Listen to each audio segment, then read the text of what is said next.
La question est parfaitement légitime.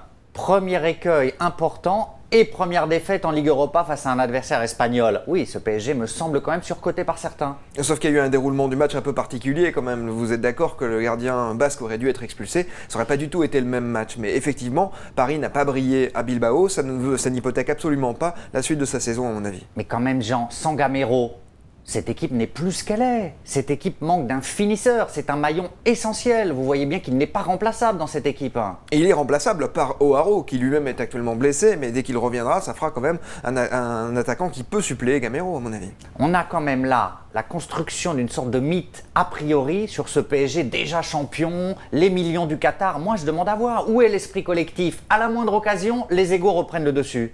C'est pas ce qu'on a vu contre Bilbao, je pense, et c'est pas ce qu'on va On n'a voir. rien vu, Jean. Oui, c'est vrai, mais en tout cas, on a vu les joueurs qui essayaient au moins de jouer collectif. Et je pense que c'est pas ce qu'on verra contre Lyon, parce que justement, l'esprit de Comboiré, c'est de réussir à faire jouer ces stars-là entre elles. À mon avis, ça va porter ses fruits contre Lyon.